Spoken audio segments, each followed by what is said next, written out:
everybody. Welcome to UGA Sports Live. My name is Roddy DeBulsey. I'm joined by Dane Young and, of course, Jim Donnan, the former Georgia Bulldogs head coach. And the main reason you are all watching the show today, we appreciate you joining us on this Wednesday lunchtime. We couldn't do it yesterday because we were speaking to some of the coaches.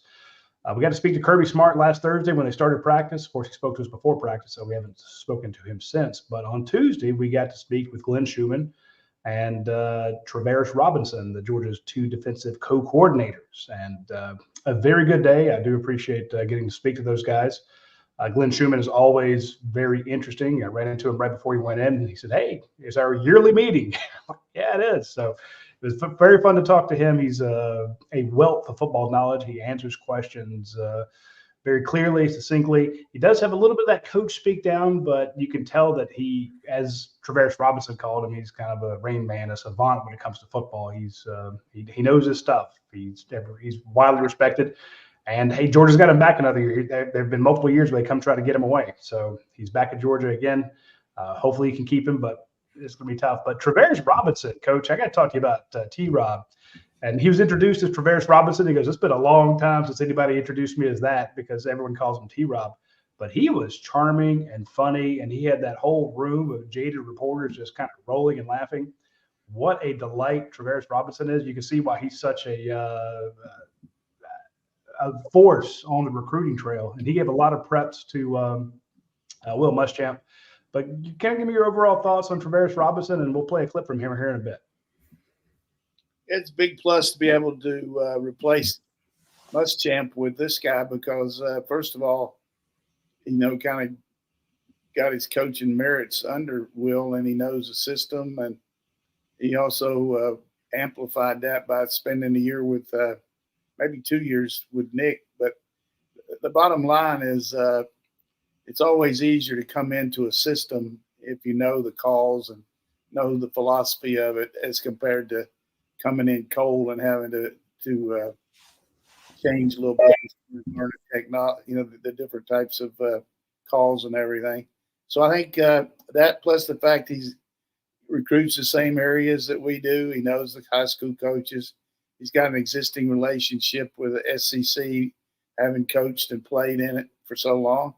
And just a big bonus. And on top of that, being able to keep Will here for another year. I think his son certainly has got a chance at Vanderbilt, but more than likely it'll be 1 year before he plays. So we're going to keep him for at least one more year. So, and with the advent of the new rules that the coaches can now, who are analysts, can go on the field and actually coach, is going to certainly give us a lot of extra help out there, and not only the secondary, but every position, particularly special teams where we don't have a designated coach that recruits of the 10 as a special teams coach. And now all of those special teams guys like Benedict and, all of them will be able to get on the field instead of just meeting with the players. So I think our special teams get a little bit more emphasis. I don't know I could get much more, but certainly going to be better. But kind of all-encompassing answer there. But as you mentioned, Glenn is a very accomplished young coach that's really blossomed here and had a chance to move up the ladder. And as everybody knows, if you win at Georgia on the level we have, other people are going to come calling. Particularly in his case, it's been professional teams. 2 years ago, the Eagles. Last year, the Titans, who got a new coach and tried to lure him to be a defensive coach. So we'll see how that goes, but let's just enjoy having him here for another year. Roddy, you said he joked about his annual appearance with media. One thing that dawned on me, when they get to postseason, they tend to open up and have more coaches and players available. Bowl season historically with more playoff games. I wonder if that changes a little bit because we haven't had to deal with that as much yet. No. I take that back. It is unmapped territory, so we don't know what that will be like. But as much as it drives me crazy the way Kirby Smart does it, I get it. It is a lot easier, and we're seeing this in politics and such. It's a lot easier. And Coach pointed this out years ago when I was complaining about Kirby Smart.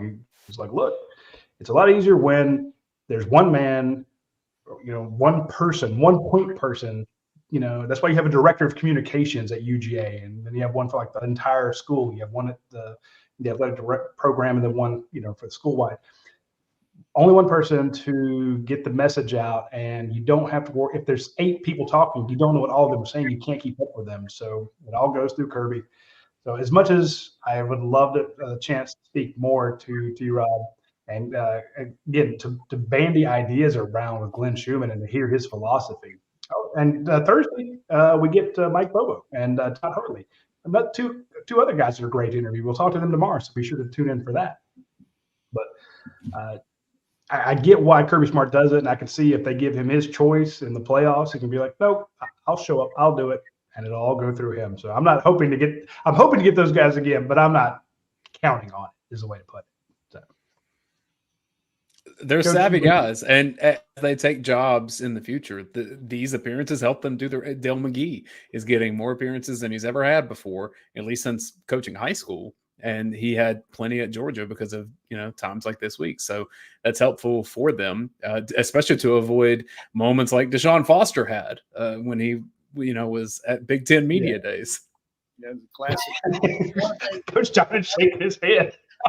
It's got to help these coaches a little bit as far as telling them about what's going to happen as far as when they do have an interview or starting to talk to other schools. But basically always reflect on the fact that this is your chance to, for not only the Georgia people to see you, but also the different parents that you're recruiting, let them know your philosophy. An athletic director that starts to look at some candidates, the agents have that on file and send that to them. Say, here's his presence on the camera. It shows you. Because, any way you look at it, the guy's going to be the voice of your program, and it's a definite plus, certainly if he's got some good communication skills and TV and radio ability that you don't have to worry about when you bring him in there on top of his expertise as a coach and recruiter. So this is an opportunity for them to show their wares, and they do a good job of it. And I think Kirby's expanded that a little bit. He used to be just the coordinator. And now, since they have some co-coordinators and also Hartley's assistant head coach, it's good for him to come out there and talk about his philosophy too. So, and for the different people that cover us, it's just give you a lot of background on them, but also story after story that you wouldn't have because you got to fill your backlog and hopefully give the people on the dog vent or people, however you're putting it out there, give us some insight on these guys besides just what they see on TV or what they hear. You find out that there's a lot to make these guys tick. And as I've said so many times, your staff in this league is critical.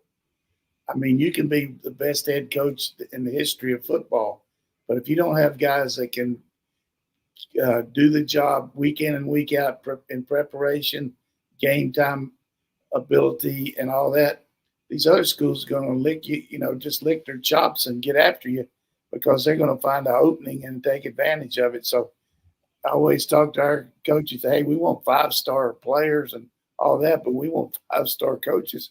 We want guys that can compete and that other schools won't. There's a reason that everybody keeps coming after Kirby's coaches. It's not just because they know the Georgia way. It's because they can come in and help them immediately, help their program. But more times than not, most of the guys here are leaving for coordinator positions or head coaching jobs.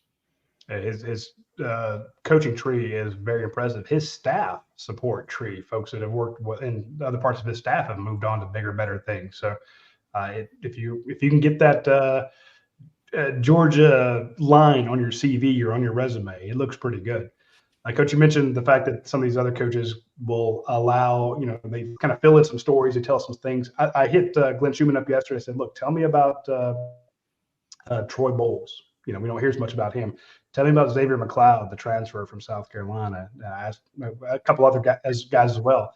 And we got long, clear answers on those guys. So, I mean, guys, we just don't see that much. And that was fantastic. And then, of course, we had, when we spoke to T-Rob, he had a lot of stories. And it was also very interesting asking him about what's it like, because he was on that Alabama squad that, beat Georgia in the SEC championship. And he was asked about, who gives you trouble? What is it like going up against Carson Beck every day in offense? You scouted against him, your team won. He says, well, I don't bring that game up a lot, but he says that he chirps at Carson Beck all practice long, gives him all sorts of hell. And you just got to think the camaraderie and the competitiveness between the offense and defense with a guy like that on the staff. That Carson's only pushed to try to get after his safeties even more so, knowing that that was the guy that beat him last year. Dan, you get that Malachi Stark story that he told? Because I thought that was hilarious. Here it is. I'll give you a quick story. Malachi, I was gaining a little weight, okay? All right, so I'll be the first person to say it. I was gaining a little weight. I told Malachi I'm finna start running. And he was like, okay, what time you gonna run? So I said 5:30. So he says, okay. So I get in at 5:30 and Malachi's in the dang indoor waiting on me. All right, so I run the first day. All right, so I'm like, all right. So he said, hey, what time we coming tomorrow, coach? So I said, all right, we're going to come at 5:30 again. Same thing. So then the next day, my knee was bothering me a little bit. So I said, I ain't going to run tomorrow. All right, but I wasn't going to tell Malachi that. So I get home, it's probably about 10:30, 11 o'clock, and I get a text from Malachi, hey, what time we going, coach? All right, and Malachi a lot faster than me, in case you guys are wondering, and that's even when I play. All right, so, he's straining, he's doing all the things, but it's the same thing he does on the field. Right, he's holding people accountable. I think that's one of his greatest traits. Yes, he's a good football player. Yes, he's a great ball hawk, all that kind of stuff. But at the end of the day, Malachi holds people accountable, and he holds himself accountable. That's why he's a good player. Coach, I know you got to love that. Yeah, I mean, just from the get-go, here's a new coach that is bonding with his player. And, the fact that Malachi would want to just be around him like that and help him just shows you the kind of kid we all know around here what Malachi is all about. But the fact that he would do that, and we got a little Nick Saban in there with T-Rob. He's saying it, he almost Nick says that during his talks, and Pruitt was the worst for that. He started doing Nick. I told Pruitt, I said, are you Nick Saban? Or are you Jeremy Pruitt? I mean, he would say, I. And I just, you hear that. But good enthusiasm there by T-Rob. I like that energy. He brings that to the playing field. And certainly he's got a one-up on all of us over here with that win that he had. And a lot of people don't know it. Maybe it was put out maybe later in the year. But after the loss to Texas last year, Nick made a change in the play calling on defense and started letting T-Rob call the defense. And there was direct correlation between their ability to get the plays in and everything. I didn't know that. As the season progressed, he actually did a good job with that. I think Lane Kiffin was the first one to say something about it because he noticed some of the styles that they were doing. But still, to be a play caller for Nick Saban is really a feather in your cap because that's something that he likes to delegate. He gave it to Kirby, and another coach that I had was Gary Gibbs, and that was his defensive coordinator. And Nick lets you call the game. I know that he's very good about delegating, and but of course I don't want to talk about Nick. I don't want to talk. Well, Coach, I remember you saying that if your most talented players were your hardest workers, that's when you can get some magic done in football. And the story reminded me. Dwayne Wade tells a story in 2008 at the Olympics that the team gets there, they're playing for Team USA, and they're doing all the stuff they're supposed to be doing. And Kobe Bryant starts doing these workouts at 4:30 in the morning. And every morning he's doing that. And people are wondering, what's he doing that? Why is he not doing all the other Olympics related stuff? And all of a sudden, LeBron James sees Kobe down there practicing, and he starts joining him. And then before you know it, within a week, the whole team is out there doing 4:30 workouts before the Olympics. That's the kind of stuff that if you have Malachi Starks is that kind of good talent at Georgia. And if he's working that hard. Yeah, we got a lot of self-motivated guys. Everybody reads about Michael Williams the first spring he was here. staying out after practice and hitting the sled and doing all those little things help you improve. And Dwayne Wade, doing the color in the Olympics, and somebody needs to tell him to let us watch the game a little bit. I mean, he's not commenting on every play like continuous call. I mean, he's good, but hey, I had to mute him there a little bit. I mean, it's obvious that the guy shot the 3-pointer. I mean, come on, Dwayne. Well, the first game he did, Coach, he used the same catchphrase about 3 times. So, I mean, you could tell he was trying to work it in there some way, and he didn't have more in the toolbox. He more than makes up for that with his knowledge and everything, but needs a little coaching on that. And everybody starts doing games on TV. One of the things I got early on, the guy told me, he said, look, you got to tell them what they don't see. Everybody can see stuff. Just tell them what's not so obvious, and don't talk through the play. Let it happen, and then come in and give your expertise on it. And I think some of these guys drive me nuts trying to act like nobody's watching the game, and they're actually acting like it's on radio. But I'm not going to mention who they are. But that's the only reason we have you on, Coach, is to tell us what we don't know, which of course is pretty easy. But yeah, I'm sure a lot of them mute me too. But no, during the watch along show, me and Roddy have been like, "Oh, that's a first down for Georgia. That's great." And Coach is over there and be like, "Yeah, but it's on the 9-yard line." And so that's going to be frustrating to be first and goal on the 9. We're like, are you drunk? This is great news. You're like, no, damn it. Get on me about muting this stuff and not listening to what the guys say. But I've got the closed caption. I can read it, but some of these guys, there's no way I'm going to listen to them. Yeah, I did enjoy listening to kind of the recap of Glenn Schumann breaking down, the defense. He's asked a lot of questions, and he does something that I enjoyed in Stetson Bennett. I was talking to you about this the other day, Coach. Whenever we talked to Stetson Bennett, he'd ask Stetson a question, and he didn't immediately reach for the cliches. He would pause and think about it, and then he would deliver usually a pretty interesting answer. I mean, some cliches in there, but it was always he took time, and he didn't just assume what you were asking. He worked over his mind. Glenn Schumann did that. We'd ask him a question, and there'd be kind of a pause, and then he'd come out with his soliloquy, answering the question. He was pretty. That's good. I'm glad to hear that. Basically speaking, when somebody's asking you something and you're not sure, if you start talking right away, you're going to probably say something you don't need to. There's nothing wrong with pausing and reflection. Silence is golden, especially when you're negotiating, especially when you're recruiting a guy and you say something to him and you just leave it open. And every time they're going to start talking pretty quick. I mean, especially, particularly if you got them in where you think you're getting ready to close them. I love that close. I love the fact that getting ready to close the guy out, but I didn't like it when it didn't come my way. But what was the line that you said you used? Something about like, if I didn't ask my wife, she wouldn't have said yes. No, I mean, the pressure, builds up and everything, and everybody's tight, and the guy wants to come on your way. And a real good line would be, "Hey, let me just tell you, Dane, my wife wouldn't have married me if I hadn't asked her. So here's the deal. I'm asking you want to come to Georgia?" And hey, that always worked. It relieved them a little bit. They laughed a little bit. But Switzer was unbelievable. That used to worry me because if he would get nervous and start grabbing his arm like that, I knew he was getting ready to put what we call put the hat on him. And by that, he said, "Look, this is the deal. I want you to come to OU, and you got a scholarship right now. But if I leave here and you don't tell me you're coming, then it's going to be open game because I got plenty of guys that want to come. So if you're just waiting to prove that you can wait, go ahead and wait. But I can't tell you we're going to be able to have a scholarship for you."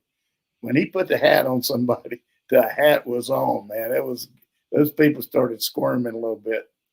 And then he would say, if somebody tell him about OSU, I'm still talking about OSU. He'd say, "Listen, you could go to the moon and land up there and stay for 50 years and come back and still be the same. We kicked their ass." I mean, and then that kid, "Yes, sir, coach. I want to come to Oklahoma." can't go to little brother. We know that Will Muschamp is a master on the recruiting trail, and he signed some very talented players for Georgia, recruiting pretty hard. Having him still on the staff helps. When he left, you're like, whoa. Or when we step down to an analyst, you're like, well, Georgia's losing an incredible secondary coach. They're losing a safeties coach. They're losing this, two-time SEC head coach. How are you going to replace him? And then you hear it's, his, I won't call him a mentoree, but a guy that he's worked with him, and Travaris Robinson. And Travaris, again, said a lot of great things about Will Muschamp, but he's not Will. Will Muschamp might be his mentor, but just like Kirby Smart is not still in Nick Saban's shadow, T-Rob is no longer Will Muschamp's shadow. I thought it was very interesting when we asked about like Janelle Aguero and some other guys. He's like, oh, yeah, I know him. Well, we already had a previous relationship. I recruited him to Alabama. I recruited him here. He knows these guys are on the team already. It wasn't like he had to walk in the first day and go, hey, so you're Malachi Starks? Well, nice to meet you, Mr. Starks. He knew these guys. He already had a relationship with them. And if you're going to get him and Kirby Smart trying to close, and then, when they're on campus, Will Muschamp's still here. Well, hey, you got KJ Bolden last year. That was pretty impressive. So I think you got I don't know if they call it putting the hat on, Coach, but you got some that recruiting backfield. I mean, that recruiting squad you have right now, it's pretty impressive. Yeah, and I want to mention on campus too, Coach Cooper. I mean, that guy is behind the scenes doing a lot of stuff, talking to people. One of the best. He was huge in the KJ Bolden situation. I'm talking about huge. So, you got different factions there. But I want to say this about T-Rob, which I respect. If you look back on the last couple years, we've had some openings in the secondary a couple times, where we lost a secondary coach to became a coordinator, I think, in Indiana. We had lost one that went to Miami. I don't know or they were told to go. But the point is, both times this guy, T-Rob, had a chance to look at coming to Georgia, but he looked at his career, which I thought was very insightful of him, and said, look, I need to get out from under the Will not that he wanted to leave Will, but, I need to go out and broaden my horizons and be in another situation if I'm going to become a head coach, because I'll just be, even though it's good to have that background, I just have that one philosophy. And so he took a job at Miami, and then he went to and took one at Alabama under Nick. So he's a lot better being a coach under Coach Smart and Coach Muschamp now than he would have been just coming straight like he, could have. And plus he's a coordinator on top of that, and he got that role. Same thing true for Mike Bobo. Even though Mike has all that Georgia background, the fact that he was out on his own at Colorado and then a couple years at South Carolina and Auburn really helps him be a better coach here, because you really know what it's like when you don't have all the elements that maybe Georgia has, and you have to really work to look for ways to create things. And now he's back here. He can use some of that among the other things that Georgia's already doing. So I really like the fact that T-Rob stepped up on his own. Now he realizes this opportunity to get back in here, get under Kirby, and also be with Muschamp too. And like you mentioned, Coach Schumann, who really the thing I like about him is the guy is always studying others' programs, getting, he's got constant talking to Lanning and all these other people around the country. So really building the model here at Georgia and making it better every year. Those are such tough decisions for coaches to know when to make that leap. I remember when Kirby Smart had chances to come be the defensive coordinator under Mark Richt, and I'm sure there was something pulling him to Georgia at that point, but ultimately it wasn't what was going to be best for his career at that time, or that's what he determined. And it looks like it worked out the way it should have. Yeah, I mean, and Kirby was offered the Auburn job, and when he was at Alabama, and they kind of got mad, I think, when he told him he wanted to coach in the bowl game. And, hey, you're the Auburn coach. You don't be helping Alabama. But Kirby did the right thing with his career, waited and almost waited too long, because South Carolina was hollering at him. But good move by Georgia getting Kirby, and the rest is history. Dane, you got a clip there from Glenn Schumann. Can we hear that? Yep. So this is about some of the cross training that happens. I was interested in how they're doing practice with Michael Williams, both playing on defensive line, maybe some edge and outside backer. Specifically, this is on Jalen Walker. How do you train him as an inside backer, but also as someone that can go rush the passer from the edge? He's really improved in both areas, and the way he's attacked practice, both from an effort and a leadership standpoint, has been really impressive. So I'm excited about where he's going. Now, there's more to that clip on the front end of it where he puts in context, Roddy, that when you have a player that's talented like Jalen Walker, you kind of had two things that you have to do as a coach. One, you have to do what really builds success for Georgia. What can he do that helps Georgia win games? But also, what's best for his development going into the NFL eventually? And I think that they see that training him in both areas is the way to do that. Yeah, it's really tough. I mean, that was my question. It's like you have a game changer on your team, but where? When you look at that inside linebacker room, I mean, you have C.J. Allen, Smile Munden. Those are two just absolute killers. Raylan Wilson's right there with him. Troy Bowles is coming up. He made a great point about Troy Bowles being a guy who played defensive back. He's like, you know what kind of skill set that gives us at inside linebacker? A guy who can cover like that. Then you got Jalen Walker, who's bigger than a lot of those guys. But yesterday at practice, he was working with the outside linebackers. And you go over to the outside linebackers, and Michael Williams is there, who's also cross-training. They're trying to get him prepared for the NFL, kind of the same way with Jalen Walker. And then you see Sam Mpemba and Quintavious Johnson, who's a giant. You see JJA, Joseph Jonya, who's wearing 99. He's a giant. Neither one of those guys look like true freshmen. Damon Wilson, Gabe Harris Jr. You're like, this outside linebacker room is nuts. And then you see Jalen Walker, you're like, wait a minute, who's the small guy? Because he's not a monster as big as they are, but he's fast as lightning. So it's like, wow. If you put him, he's kind of right in that in between, and they're trying to make him so that he can do both. And I'm like, that is a tough call for a tough assignment for any of those guys. But if anybody can do it, Jalen Walker can.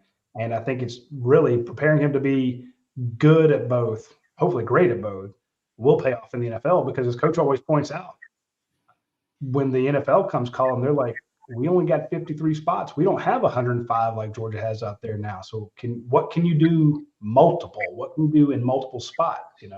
What is our most bang for the buck? And training Jalen Walker up to make it in the NFL is great. But you're right; it's going to help him at Georgia. If you can train him for the NFL, he can be a force at Georgia. That's the way I see it.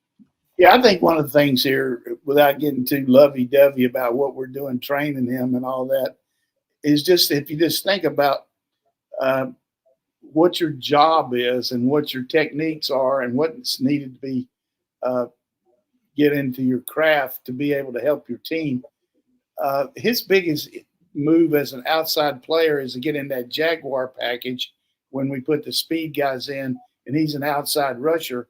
Well, you can't practice rushing the passer and doing all that stuff if you're with the inside backers, because they're in different location as far as where they line up on the field. I mean, they're behind the ball, they're doing other drills, but being able to go over there and practice pass rush techniques, taking on blocks, doing all that, accentuates his ability to be in the Jaguar package. And just like same thing with Michael, moving him some inside and outside. So I think some of the fans need to understand why they do that, is so you can do a better job of when you're put in that role. You just can't say, well, I'm a good athlete and I can do this. These guys are going to block you. They're going to use technique, and you better know what to do technique wise if you're in this league.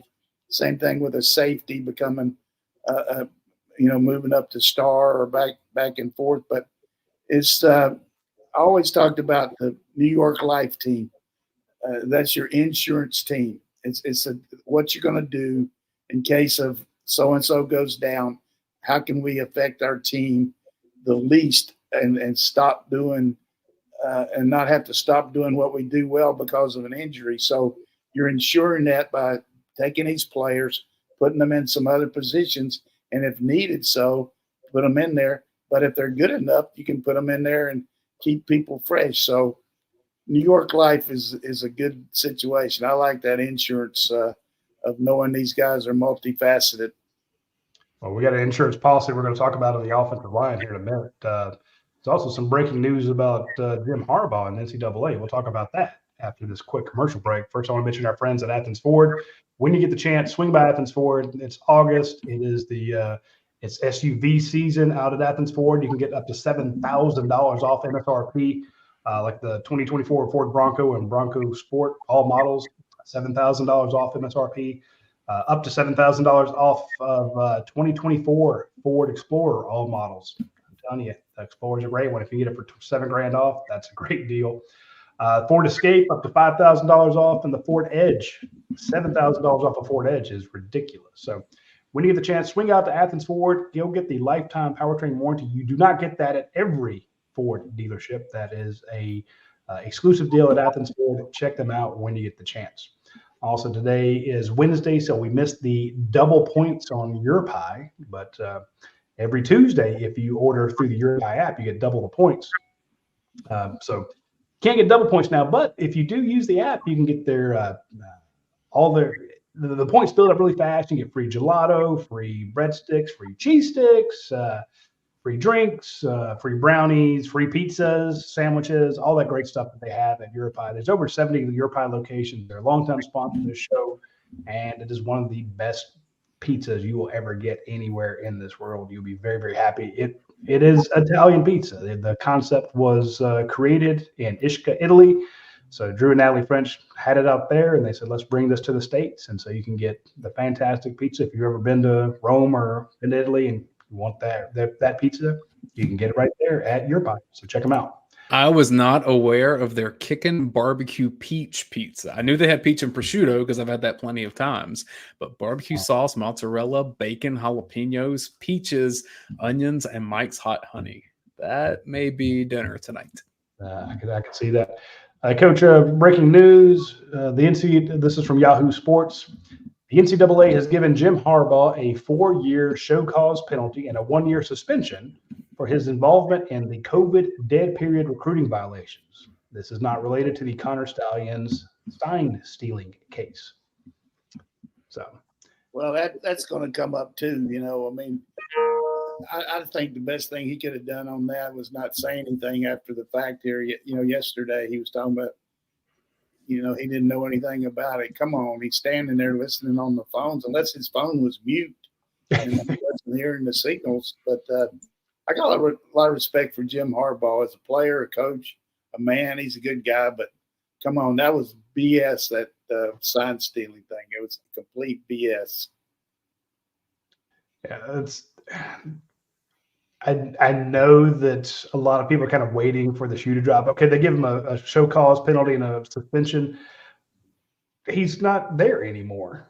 I mean, if he returns to college football in 5 years, then does it kick in? I mean, how do you punish somebody who's not there? It goes with you, but it's going to be interesting to see what happens to Sharon Moore, the head coach, because he's got these violations pending as far as the implications there that he deleted these text messages to Stallions. And how about Stallions going on Netflix? I wonder what they're paying him. I mean, I don't know if he's going to open up his veins and say a lot, but I'm looking forward to that one. Interesting to see, but there's always this is going to be a tainted national championship any way you look at it. Everybody in the league turned them in. It's like when Ole Miss, people were saying, well, Freeze isn't cheating, doing all that. But when every team in the league turns you in, there's a pretty good chance you're doing something wrong. Well, we should mention. Go ahead, Rod. So that's kind of what I was building up to. So they hit him with these penalties, and it's like, well, so what? It doesn't matter, or I don't think people will let it go until there's a real punishment. So in other words, we've seen these teams that have all these accusations of paying players or doing cheating, but they still have the national championship trophy in that locker room. And even if they get busted and all the coaches get fired, even go back to the Cam Newton thing, like, wow, well, he's suspended, then he's not.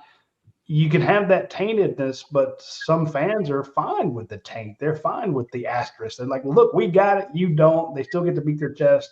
To me, it doesn't have any effect until games are vacated, until they reverse. They're going to bust them because repeat violation. I mean, they got this one, and then they got the other one coming out on the so they're going to get some sanctions on the fact that it's a carryover type deal. And, just like Kentucky, Bear Bryant turned over in his grave a couple of weeks ago because Kentucky vacated those wins. And now Bear is the winning coach at Alabama and Kentucky still because of these Stoops and passed him, but they had to vacate those wins. Yeah, that was from 2021 and I think some of 22 for those vacated wins. There weren't many of those wins against really good teams, Coach. Yeah, they're a team that just, very difficult to beat, but they always find a way to lose the tight games. We're going to finish the show today with listener questions from Facebook, YouTube, and the dog vent. But, Coach, I wanted to ask you about Georgia's skill guys and blocking, because if you look at the running backs that left Georgia, the tight ends that left Georgia, receivers with Rosemary Jackson in particular, I just don't see a whole lot of experience in Georgia's skill guy blocking. As a coach, what do you do in practice to try to find who's willing to take on those roles? Yeah, I would say if they weren't here at Georgia and he had to replace those guys and these guys were coming back, I would say that would worry me. But these guys have to go out there and block those defensive backs all day long. And if they don't, they get chastised, they get moved around because Kirby wants to not only develop them, but he wants those DBs playing off blocks and learning how to support the run and everything. So as much as he coaches the DBs, they're in direct sync with the wide receivers because they're doing drills against each other. So it's self-survival for a receiver. If you can't block, you might as well be selling some drive-through at Chick-fil-A. I mean, you got no chance here. You got to block. And I don't worry about it. And there's technique involved. And if you're good enough and quick enough, you don't have to have that much leverage as on a DB as much as you got the advantage because DBs are so worried about the run pass options, the RPOs, and getting beat deep, and also they're susceptible to being blocked. So getting in front of them, putting your nose down the middle, keep moving your feet and making sure you don't expose your arms and hands because that's when you see all these penalties on these bubble screens because it's right in front of these side judges and field judges and back judges because you got them outside your perimeter, your right in here. You get out here, and that's when they catch you. So, but good question. I'm not trying to be smart about the fact that but our guys, if you can't block here, you got no shot playing. I got another question about blocking, Coach, for you. We saw Jared Wilson, Georgia's projected starting center. Apparently, in the private practice they had, a bunch of people, who donated to the Classic City Collective got to go to that the other day. Some of them mentioned that he was on a bike on the sideline. Yesterday, we got to go watch practice for about 10 minutes. We saw him running around in the end zone. He wasn't working out in individual drills with the other guys. So he's obviously coming back from something, maybe upper body because they have him running so much. But we've seen a lot more of Tate Ratledge working at center. And I love the idea. Nothing against Jared Wilson, but if you can take your All-American, All-SEC first team starting right guard, put him at center, and then now you have Dylan Fairchild on one side and Micah Morris on the other side, and Xavier Truss, who's been here for so long, and Ernest Greed, who's probably a first-round pick. That offensive line looks nasty, but how do you take a guy who's played as many games as Tate Ratledge and go, you're a center now? I mean, you love him at right guard next to Xavier Truss and Monroe Freeling. He's a monster over there, but you got Dylan Fairchild to back him up. Give me your thoughts about how this offensive line could work out, and is it just that's what you got to do to get through practice and building depth? What are your thoughts? Yeah, I think we've talked about it a lot over the years about getting your best five on the field. That's when sometimes the right tackle will go down and second team left guard will go over there because he's the fifth best player or the sixth best player becoming the fifth. But I think in the case of Jared Wilson, first of all, one of the best athletes in the program, not only as a lineman, but anything, quickness, speed, explosion, strength, intelligence. He's that type of player. And he's got a little bit of an injury in his foot. I'm not exactly sure what it is. I don't know if it's like Brinson's, but they got to be real careful because just like a quarterback, you're pushing off and everything. And so they're being real careful with him. I don't know the extent of you get how much he's practicing when the people aren't watching as compared to that. But getting Tate over there learning what to do is a New York Life type of deal. I mean, it's making sure you got a quality player in there. And I think Drew Bobo is definitely taking the bull by the horns and had a good summer jumping in there and getting those reps. And he's really developed a lot of strength to go with his quickness. He was a high school basketball player and a very good athlete.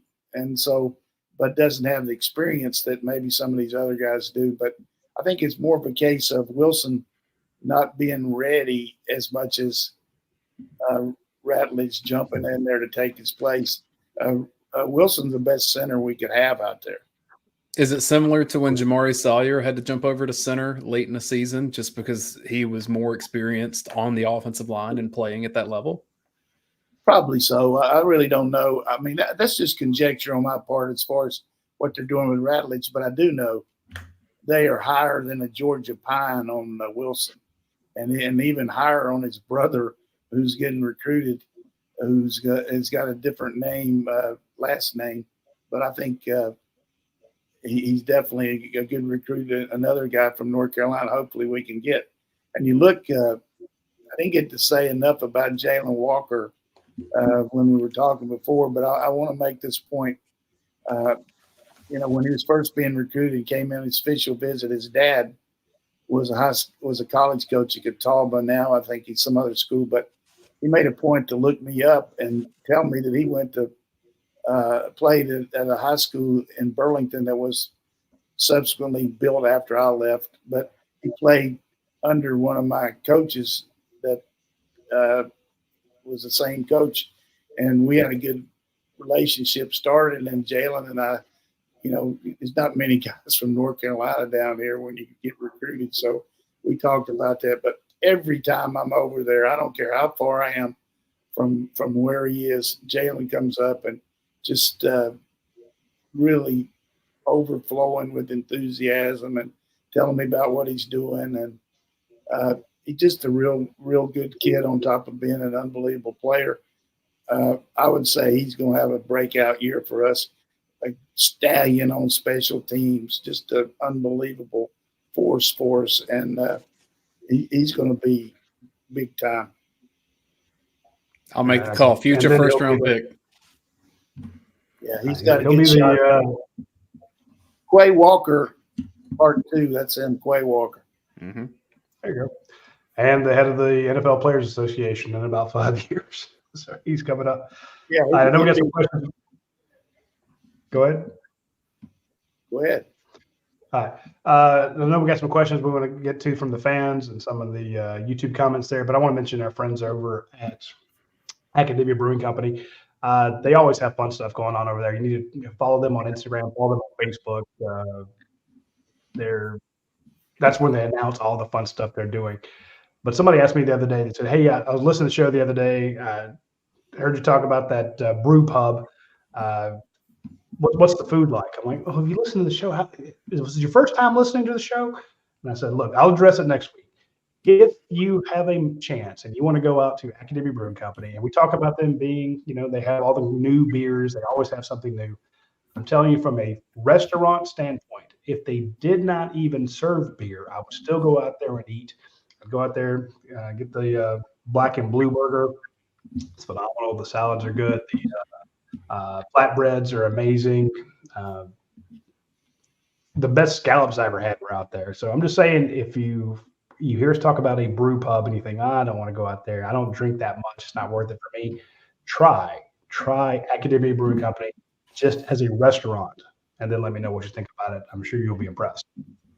Also, want to mention our friends at myperfectfranchise.net. Andy Ludecki is a guy who wants to help people get to be their own boss. And if you ever speak to him, you'll see that it is a passion for him. It's not just his career. It's not just a job. He did it himself and was so floored by the change in his life, owning his own companies, that he's like, everybody has to know about this. So he started doing that for other people, friends and family, and then he started doing it for like our Texas site and a bunch of the other rival sites. He's now does it for any of our listeners. And you reach out to him and say, look, here's what I'm thinking. This is, what do I not know? And he will help you with that, So you can tell him kind of what your goals are, what your plans are, and he will hit you up with some questions and kind of walk you through what you need to be thinking about. And for some people, it doesn't make sense. For other people, it makes a lot of sense. And with 3,000 plus options out there, he'll find something that works for you. So reach out to myperfectfranchise.net, Andy Ludecki, and he'll take great care of you, and let him know that you heard about it on the UGA Sports Live Show with Jim Donovan. Let's get to some questions from UGAsports.com. Roddy, I'll start with you on this one because you've been at some of the fall media availability. You've seen some practice. Who has had the best? This is from Bulldog Ben. Who's had the best fall camp so far among freshmen or transfers? Ooh, that is tough. That is tough. Transfers, I'm going to say Ben Urisic, the tight end from Stanford. Man, because he's thicker than I thought. I thought he was – I heard Stanford pass-catching tight end, and I thought kind of a skinnier guy, that hybrid tight end, not split out more, not in-line tight end. And then you see him, he's like, hey, that kid's got a little beef on him. He's got some muscle mass. And I think that would probably be the top guy. I asked a lot about freshmen yesterday to the defensive coaches. We even asked Kirby. We got him. And it's tough so they started Thursday. Today would be day 7 to say any freshmen had a big fall camp because, like the coaches said, their heads are kind of spinning right now. I mean, KJ Bolden's going to be good. Ellis Robinson's kind of banged up. He had an interception.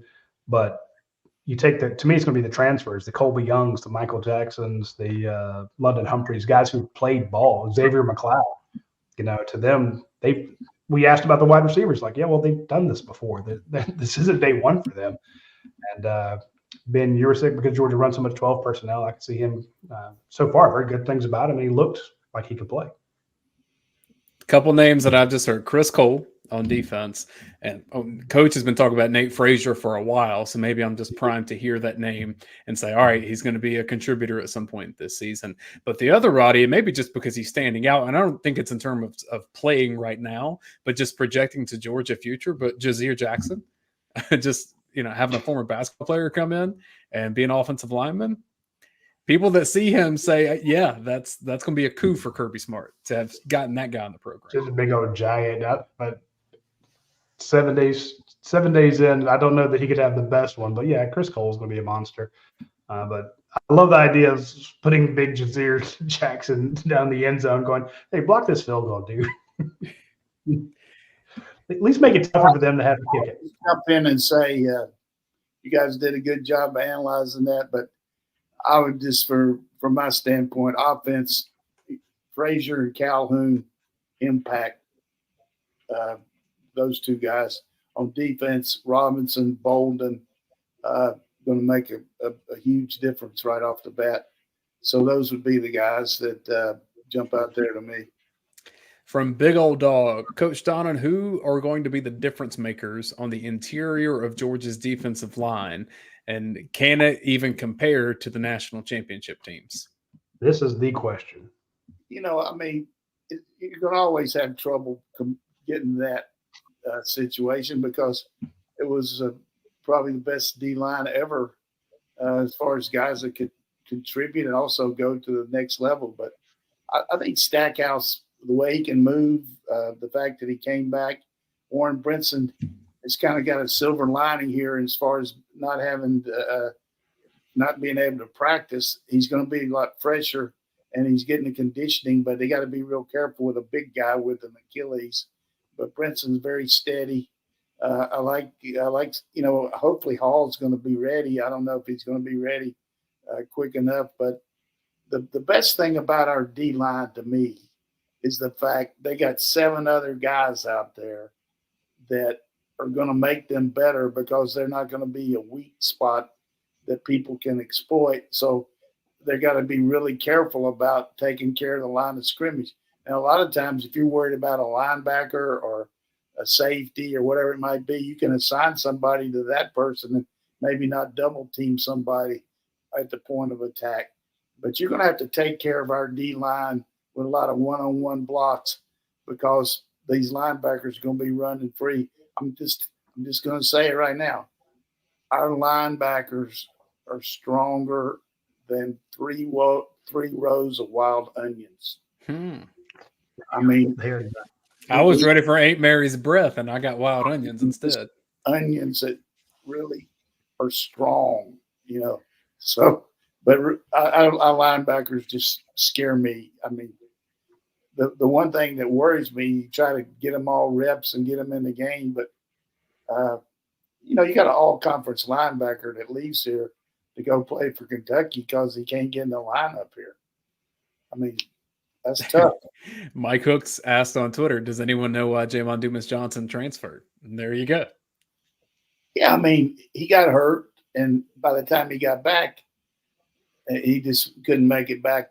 He wasn't healthy enough, and then somebody took his job, and he saw that silver lining, and he saw these guys coming up, and he knew that Smile was playing with a hurt foot and was going to get that repaired, and he was going to come back. So you can't blame him for doing that. I mean, and Kirby understands that's the one tough thing. We lost that linebacker a couple years ago, went to Alabama, and then he's the one who recovered a fumble Marshall in the championship game. So there's not much you can do about it when the guys talking about playing time. And usually that's how we lose them. It's not because of money or anything else. It's just because they don't want to sit the bench here. Feed Me Tacos is curious, Coach, if you have any bold predictions for the season. His is that Georgia will have a wide receiver and 2 running backs all go over 1,000 yards. Yeah, that's something that everybody seems to have a burr in their saddle about Terrence Edwards being the last guy to do it. I'm not really that concerned about the total yards because we spread the wealth so much receiver-wise. But with Ra being out now, we could probably have some of these receivers playing a little bit more than they would have as far as changing around. I could see us having somebody maybe do that. But running back over 1,000, I think that's very much in the mix because they're going to get to run the ball a lot more in the second half because we're going to be kicking people's butt. So I think you pick up some yards, but some of them might not be in the game because of that too. But stats are great, but W's are what we're looking for. But he makes a good point. From Billy Zane, it might depend on the position, but were you more likely to play a less experienced but more talented and impactful player who was a bit more prone to make mistakes, or a more experienced player who was steady and maybe didn't make as many mistakes, but could be a little less talented? Yeah, I mean, if they were pretty close, I'm going to go with the talented guy because you can tolerate some of the things that they make, but it's your job as a coach to eliminate the opportunities to make mistakes by giving them a smaller package of plays and then let them get after it. A confused player is not going to play very well. So I always talk to our guys about, hey, you say, well, he doesn't know the plays. That's your job. You got to get him in here, meet with him more, talk to him, teach him the plays. I really think that the evolution of the walkthrough that we hear about all the time, where the coaches can go out on the field and actually just have a meeting on the grass there. They're going out there and walking through what they would be putting on the board there. And at the same time, they've got pictures of it on the video board that shows you what you're doing, but you're walking through it. Just a great training method there. And we've even evolved into a situation where during practice now, before practice, they have a meeting. And then during the meeting, they'll actually go out and take 15, 20 minutes of walkthrough that's part of the meeting and then come back and finish the meeting and then go to the walkthrough. So if you just catch my drift, the walkthrough is so good that they're adding more to it to the meeting time. And I like to test the players. You just can't take for granted that they know the answers and all that. Continually test them, make them put it down on paper, take copious notes, and reflect back on it and make sure that you understand what to do. But as far as answering Billy's question, if a guy is a chronic, talented guy that makes a lot of mistakes, then you can't tolerate that. But if you're stopping yourself and making mistakes, and like I talked about earlier, like Kentucky losing games, they find a way to lose games. We don't lose many games here. Last year, what we did was that one quarter where we turned the ball over, missed a field goal, all those things made as much as Alabama winning as us losing. So, but as far as experience, I always talk about the kamikaze pilot. You wouldn't want a kamikaze pilot that flew 1,000 missions. He's good at good experience, but he can't do the job. He can't kill himself. Coach, what you're talking about too reflects the NFL and draft process. I watched some of the Hard Knocks with the Giants off season, and I think it was Brian Dable doing his interview with Jaden Daniels, and he did really all the quarterbacks they had. And he gave him play call, asked him to regurgitate it back to them. Then they continued the conversation about other things. And then 10 minutes later, right, what was that play call again? And they had to remember and spit it right back out. So, I mean, that's constant prep for what their future is. Exactly. I mean, the reason people forget things is they never learned it in the first place. So you got to concentrate when you're in a pressurized situation and absorb it and be able to keep it going when you get into another situation. And, you know, I learned very early as a quarterback, my coach, we had a lot of verbiage in college, a lot more than I really liked, but some of our plays we wouldn't run unless I could say them. I mean, if you got them, if you couldn't get it out, then our coach wouldn't let you do it because he's worried about people getting confused and everything. But you can't imagine how many times I would just be in front of a mirror and practice calling the play, and then you get in the huddle because your players are going to react to you. If you get in the huddle and you can't really say what needs to be said, then how in the world they think the play is going to work? Last 3 minutes of the show, we'll sneak in questions from YouTube and Facebook. Greg Hendricks, what are your thoughts on KJ Bolden potentially starting before the season ends? You know, it's hard to project anything like that because we've got some experienced guys and Dan Jackson, and we brought Pope in from Alabama, and certainly we got Malachi, but just a skill set that's probably a little bit more advanced than most guys. Playing in a really good program like Buford, having the chance to come here in the spring and get the system in place a lot like Malachi did. I would say he's got a better than 50% chance of, just because of his ability, getting on the field. Whether it's a starting position, I don't know, but he'll be special teams and he'll get a lot of opportunities. It just makes you feel good that he's here instead of Florida State. Paul Trollinger wants to know, Coach, where has Georgia improved the most coming into this season from last year? Holy smoke. Paul, make it hard on the old coach here. I mean, everybody knows the biggest room for improvements is, you know, you got to be able to improve every year. So I think from our standpoint, just a little bit more depth in the secondary is really there. When you think about the guys we lost, it's hard to say that, but we do have some really consistent depth with those four corners and the safety situation with Aguero coming back to take over Star. So I would say just depth in the defensive backfield is one thing. And then special teams, I just think as good as we are with the punter and the place kicker, I just feel like that we'll continue to be excellent there and keep improving there too. From Phil Rogers, Coach, what does Clemson do on offense that makes Kirby nervous? Let me just tell you something. Who asked that question? Phil Rogers. Okay, Phil, let me just say this. If you know Kirby Smart or you've seen Kirby Smart, Clemson going to the dressing room makes Kirby nervous. Anything about any team makes Kirby nervous. He's just worried. He just takes care of every issue. Not so much that he's nervous. He's hyper about it. He worries Yeah. about is so and so in the right line in the warm ups.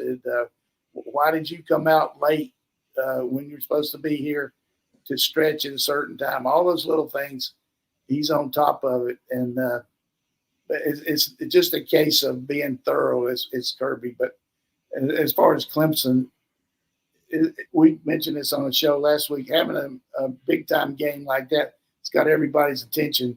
You got to get through these first 2 weeks and get your packages in and install and all that, but then focus on Clemson. But I can tell you this, they've been practicing against Clemson since February 1st.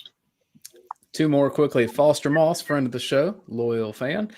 Coach, do you think Georgia has the depth on the defensive line to make it through the tough stretch of the season? Yeah, I think some of it is inexperience depth, but it's going to get better. And the way you get better is not only game practice, but going against our offense. You go back to some of the guys that were on the scout team a few years ago, the more they practice against our offense, the better they get at self-survival. So we'll develop some really good depth just practice-wise there. And there's some really good bodies. I know Roddy said he's been out there watching them a couple of times. I haven't been able to go over there yet because of my eye, but I think the main thing is just there's some big guys out there that are going to get better just because of what they're doing in practice. And from Jonathan Eason, Coach, with as tough of a schedule as Georgia has, will other quarterbacks get reps against any opponents not named Tennessee Tech or UMass? Sure. You mean in the game or in practice? In games. I don't know. You get some of these nail biters, you're not going to be subbing a lot. But I know they feel very confident about putting Gunner in there. And sometimes, a quarterback, you don't want to sit a quarterback and act like you're benching him. But sometimes just being over on the sideline and looking at the other team for one series, I mean, you're putting other guys in there. You're subbing receivers and linemen and running backs and tight ends. So sometimes putting a quarterback in for a few plays maybe helps the quarter, but I don't think we'll be subbing for Carson that much. But I feel good about Puglitsky. I haven't seen Rashada yet, but I heard that he's a good-looking kid. So the best thing about playing quarterback here is the other 22 guys are on your team playing with you. I mean, you're not going to have to do it by yourself. You're going to have good help. One of those helping, Marcus Allen just gives us this comment. CJ Allen is a beast. And I agree. Yeah, he's a beast, a road runner, a whatever kind of animal, the jaguar, whatever you want to say. This guy, scary good. It's very good. That's our questions, Roddy. Him and Smile Munden side by side. That's fun times. Hey, that takes you back to when you had those three inside guys drafted, like you mentioned, Coach. I mean, you're getting back to those days, heady days. And I would add that the question about where did Georgia maybe improve in some of their groupings. I really like Georgia's running back rooms, Coach. When you look over there and you see those guys, that's just a good-looking group. And that's not a shot at Andrew Paul or Cash Jones or Kendall Milton, any of those guys. Yeah, we didn't have a guy that would step out there and be the lead guy. Milton, between Milton and Edwards last year, a little bit, both of them being hurt and all. But I just think on the hoof, getting Branson back is going to help us be a power back that also catch the ball. And then Frazier is, James Cook reincarnated. Georgia has 5 options at running back that it did not have the last time we saw Georgia play.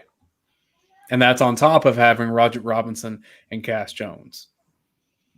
Yeah, I mean, we'll see how that goes. But a lot of times, and I'm not trying to be the seeker of doom or anything, a lot of times the newness of somebody has a tendency to overshadow the fact of reality. 3 of these backs, the freshmen never played a down.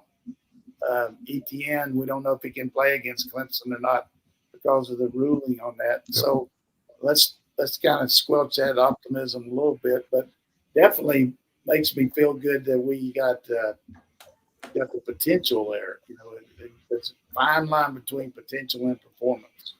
There's not enough optimism. I have all the optimism in the world for Branson Robinson. I think he's a superstar coach. Yeah, he is if he can play. Had a tough injury, and he's going to get that place hit a lot. So let's hope. You know, I'm sounding a little bit pessimistic there, but we'll see. He definitely big time player. Foster says, in worst case, you can throw Dylan Bell back there. I mean, Dylan Bell. People would give their IRA to get Dylan Bell in the backfield. Hell yeah! All right, we will be back next week. We'll hopefully be back on the next Tuesday. But again, depends on the press conferences when they come out. We usually don't know until Sunday or Monday what we're going to get. So if we can be back at a regular time, join us next Tuesday at noon. If not, stay tuned to our Twitter feed, our Facebook page, Instagram, YouTube, and we will announce when we will have the next show with Coach Donnan. But at that point, will be another weekend. The season's is coming much closer, and we will see you next week. Take care.